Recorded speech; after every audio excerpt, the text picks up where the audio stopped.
Welcome to जी के G S by Raj sir. आज है 8 जून 2024 और 8 जून से संबंधित जितने भी प्रकार के करंट अफेयर के क्वेश्चन बन सकते हैं वे सारे इंपॉर्टेंट क्वेश्चन इस वीडियो में डिस्कशन करने वाले हैं। तो चलिए वीडियो में आगे बढ़ते हैं। अगर अभी तक आपने चैनल को सब्सक्राइब नहीं किया है तो पहले चैनल को सब्सक्राइब करें, बेल आइकन को दबाएँ ताकि आगामी वीडियो की नोटिफिकेशन आपको मिल सके। चलिए पहला क्वेश्चन देखते हैं, बातचीत करते हैं। पहला क्वेश्चन है, हाल ही में विश्व खाद्य सुरक्षा दिवस कब मनाया गया? तो दोस्तों विश्व खाद्य सुरक्षा दिवस हाल ही में कब मनाया गया है? तो 7 जून को मनाया गया है। कब मनाया गया है? 7 जून को मनाया गया। तो इस क्वेश्चन का राइट आंसर हो जाएगा ऑप्शन नंबर बी, 7 जून। अच्छा, 7 जून क्यों मनाया जाता है दोस्तों? तो देखिए, विश्व खाद्य सुरक्षा दिवस, देखिए वर्ल्ड फूड सेफ्टी डे 2024 इस उद्देश्य के तहत मनाया जाता है। विश्व खाद्य सुरक्षा दिवस ये है। इस साल की थीम क्या है देख लेते हैं हम। और हर साल 7 जून को, हर साल जून महीने की 7 तारीख को दुनिया भर में वर्ल्ड फूड सेफ्टी डे मनाया जाता है, जिसके तहत लोगों को दूषित खान पान और इससे होने वाली बीमारियों और उनसे बचने के उपायों के बारे में बताया जाता है। पहली बार 7 जून 2019 को मनाया गया है ना। और सुरक्षित भोजन और बेहतर स्वास्थ्य इस थीम के तहत दिन मनाया जा रहा है। कौन सी थीम है? सुरक्षित भोजन और बेहतर स्वास्थ्य, ये आपको याद रखना है। चलिए इम्पोर्टेंट डे वाला क्वेश्चन, तो इम्पोर्टेंट डे वाला क्वेश्चन देख लेते हैं। 1 जून को विश्व दुग्ध दिवस मनाया गया, 2 जून को तेलंगाना स्थापना दिवस मनाया गया, 3 जून को विश्व साइकिल दिवस मनाया गया और 4 जून को आक्रामकता के शिकार मासूम बच्चों का अंतर्राष्ट्रीय दिवस मनाया गया। 5 जून को विश्व पर्यावरण दिवस मनाया गया और 6 जून को संयुक्त राष्ट्र रूसी भाषा दिवस मनाया गया। तो अभी तक हमने इतने इम्पोर्टेंट डे मना चुके हैं। तो चलिए अब नए चलते हैं, नए क्वेश्चन देखते हैं। हाल ही में किसने ISSF म्यूनिख शूटिंग विश्व कप में स्वर्ण पदक जीता है? तो ये है दोस्तों सरबजोत सिंह। कौन है? सरबजोत सिंह। इन्होंने ISSF म्यूनिख शूटिंग विश्व कप में स्वर्ण पदक जीता है। तो इस क्वेश्चन का राइट आंसर हो जाएगा ऑप्शन नंबर सी, ये है सरबजोत सिंह। नए क्वेश्चन में बात करते हैं। हाल ही में किसने गुडलेप्पा हल्लीकेरी पुरस्कार 2024 जीता है? तो गुडलेप्पा हल्लीकेरी पुरस्कार ये सिद्धलिंग पत्तन सेट्टी ने जीता है। किसने जीता है? सिद्धलिंग पत्तन सेट्टी ने जीता है। तो इस क्वेश्चन का राइट आंसर हो जाएगा ऑप्शन नंबर बी है, और ये हैं सिद्धलिंग पत्तन सेट्टी। नए क्वेश्चन की बात करते हैं। नए क्वेश्चन है, हाल ही में भारत, यूरोपीय संघ, दक्षिण कोरिया, अमेरिका और किस देश ने बायोफार्मास्यूटिकल गठबंधन शुरू किया है? तो ये किया है दोस्तों जापान, है ना। किस किस ने मिलकर? भारत, यूरोपीय संघ, दक्षिण कोरिया, अमेरिका और जापान ने मिलकर बायोफार्मास्यूटिकल गठबंधन शुरू किया है। अच्छा, जापान की बात करें, राजधानी है टोक्यो, मुद्रा है जापानी एन, और दोस्तों प्रधानमंत्री कौन है? Fumio Kishida. अच्छा, जापान में 1000 वर्ष पुराना सोमेनसाई महोत्सव समाप्त हुआ है। जापान दुनिया का पहला लकड़ी का उपग्रह लॉन्च करेगा। जापान को समुद्र के अंदर ज्वालामुखी के विस्फोट के बाद नया द्वीप मिला है। इसरो जापान की स्पेस एजेंसी की मदद से अगला चांद मिशन पूरा करेगा। जापान के याकोहामा में डांसिंग पिकाचू कार्यक्रम आयोजन किया गया, ये आपको याद रखना है। चलिए नए क्वेश्चन में चलते हैं। हाल ही में किसने भारत की पहली एस्ट्रो टूरिज्म पहल का अनावरण किया है? तो दोस्तों भारत की पहली एस्ट्रो टूरिज्म पहल का अनावरण किया है उत्तराखंड राज्य ने। किसने किया है?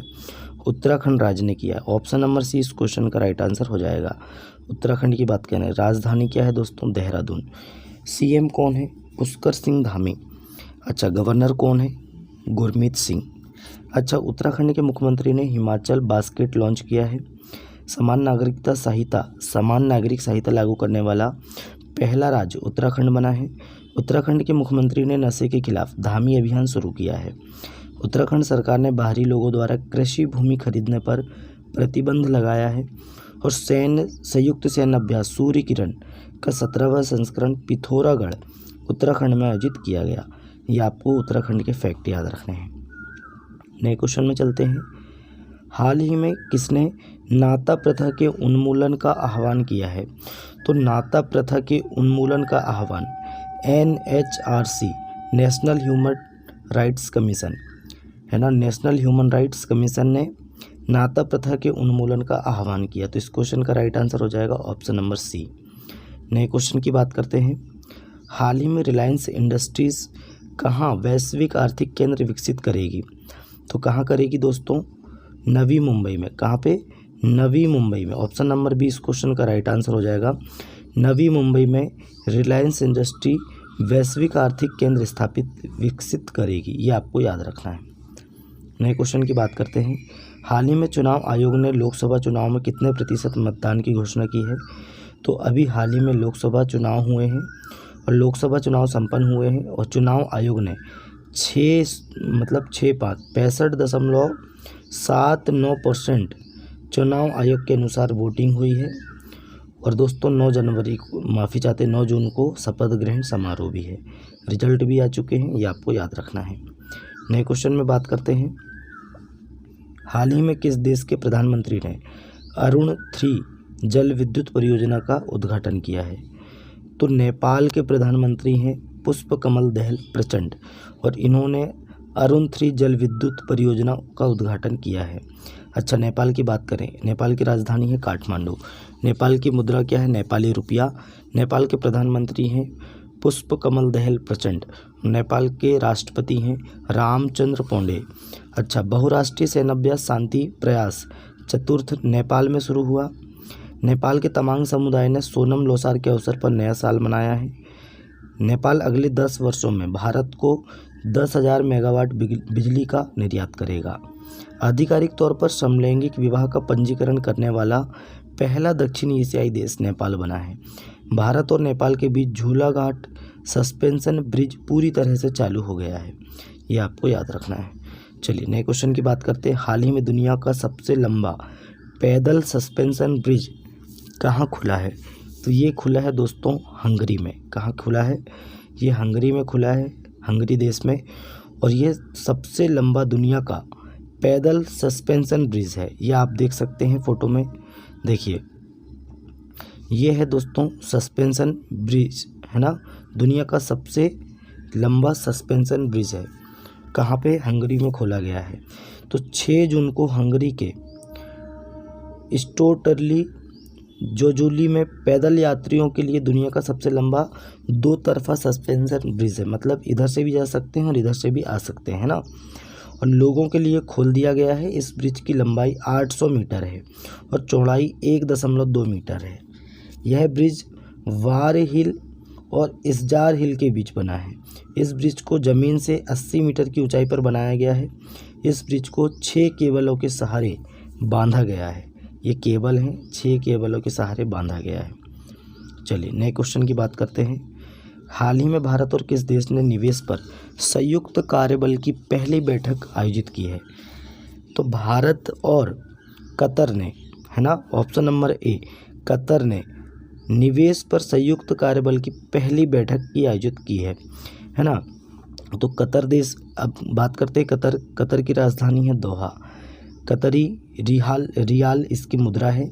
प्रधानमंत्री हैं मोहम्मद बिन अब्दुल रहमान, ये आपको याद रखना है। नए क्वेश्चन की बात करते हैं। हाल ही में NCLT ने एयर इंडिया और किसके विलय को मंजूरी दी है? तो NCLT ने एयर इंडिया और विस्तारा एयरलाइंस को विलय की मंजूरी दी है। तो इस क्वेश्चन का राइट आंसर हो जाएगा option number B, Vistara airlines. नए क्वेश्चन की बात करते हैं। हाल ही में वर्ल्ड गोल्ड काउंसिल के अनुसार दुनिया का तीसरा सबसे बड़ा गोल्ड का खरीदार कौन बना है? तो दुनिया का सबसे बड़ा तीसरा गोल्ड का खरीदार अपना देश भारत बना है। तो ऑप्शन नंबर सी इस क्वेश्चन का राइट आंसर हो जाएगा। पहले नंबर पे है स्विट्जरलैंड, दूसरे नंबर पे है चाइना और तीसरे नंबर पे अपना देश भारत बन गया है। तो नए क्वेश्चन की बात करते हैं। हाल ही में किस राज्य में नागी और नकटी अभ्यारण्य अंतर्राष्ट्रीय आर्द्र भूमि बन गए हैं? तो नागी और नकटी अभ्यारण्य अंतर्राष्ट्रीय आर्द्र भूमि ये बिहार राज्य में है और ये अंतर्राष्ट्रीय आर्द्र भूमि बन गए हैं, नागी और नकटी अभ्यारण्य। अच्छा, बिहार की राजधानी क्या है? पटना। बिहार के CM कौन है? नीतीश कुमार। और बिहार के गवर्नर कौन है? राजेंद्र विश्वनाथ आर्लेकर। अच्छा, बिहार में 3 दिवसीय नागी पक्षी महोत्सव शुरू हुआ है। नंदकिशोर यादव को बिहार की विधानसभा का अध्यक्ष चुना गया है। देश का पहला तांबे के आवरण वाला बापू टावर पटना के गर्दनी बाग में बनाया गया है। और COP28 में बिहार को नवीकरण प्रयासों के लिए अंतर्राष्ट्रीय सम्मान मिला है। इतने आपको बिहार के बारे में फैक्ट याद रखने हैं। नए क्वेश्चन है, हाल ही में ग्रीस, पनामा, डेनमार्क, सोमालिया और किस देश को UNSC का अस्थायी सदस्य चुना गया है? यूनाइटेड नेशन सिक्योरिटी काउंसिल, इसका अस्थायी सदस्य चुना गया है पाकिस्तान को। किस किस के साथ? ग्रीस, पनामा, डेनमार्क और सोमालिया और अब पाकिस्तान।